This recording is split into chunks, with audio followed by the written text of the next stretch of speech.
AP హిస్టరీలో భాగంగా next ప్రశ్న వచ్చేసి what was the original name of the famous Jain Saint. ఇక్కడ చూడండి, కొండ కుందాచార్య. మామూలుగా మనకి ఏపీ హిస్టరీలో కొండ కుందాచార్యులు అని చెప్పేసి ఒక ఆయన ఉంటాడు అనమాట. కొండ కుందాచార్యుడు. సో ఈయన ఎవరంటే జైన మతానికి సంబంధించిన సన్యాసి అనమాట, జైన సన్యాసి. సో ఏపీ హిస్టరీలో ఉంటాడు ఈయన.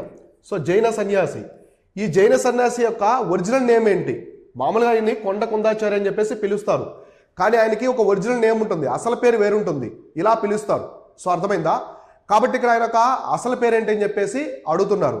సో ఆప్షన్స్ ఏమి ఇచ్చారంటే సింహానంది, పద్మనంది భట్టారకుడు, భావ వివేకుడు, లకులీయుడు. సో ఇలా ఇచ్చారనమాట. కాబట్టి ఈయన యొక్క ఒరిజినల్ నేమ్ వచ్చేసి పద్మనంది భట్టారకుడు. సో ఆన్సర్ వచ్చేసి ఆన్సర్ 2 కరెక్ట్ అనమాట.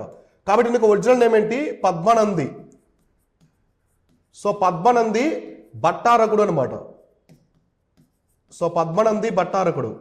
సో ఈయన ఆల్మోస్ట్ మనకి సెకండ్ సెంచరీ సిఈలో ఉంటాడు. ఈ యొక్క ఆంధ్ర ప్రాంతంలో జైన మతాన్ని బాగా అభివృద్ధి చేస్తాడు, ప్రచారం చేసి వ్యాప్తి చేసి చాలా ప్రాంతాలకు తెలిసేలా చేస్తాడు జైన మతాన్ని. అయితే ఈ కొండ కుందనాచార్యకు అసలు పేరేంటి? పద్మనంది భట్టారకుడు. ఈయన దిగంబర శాఖ అనమాట. మనకి జైన మతంలో 2 శాఖలు ఉంటాయి, శ్వేతాంబర శాఖ, దిగంబర శాఖ.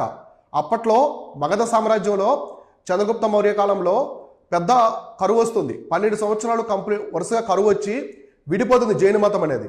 ఒక వర్గం వచ్చేసి దిగంబర శాఖ వర్గం భద్రబాహుతో పాటు కర్ణాటక వచ్చేస్తారు. వాళ్ళతో పాటే చంద్రగుప్త మౌర్య కూడా వస్తాడు. ఇంకో వర్గం అక్కడ అయిపోతారు, స్థలబాహు దానికి నాయకత్వం వహిస్తారు. వాళ్ళు శ్వేతాంబర శాఖ.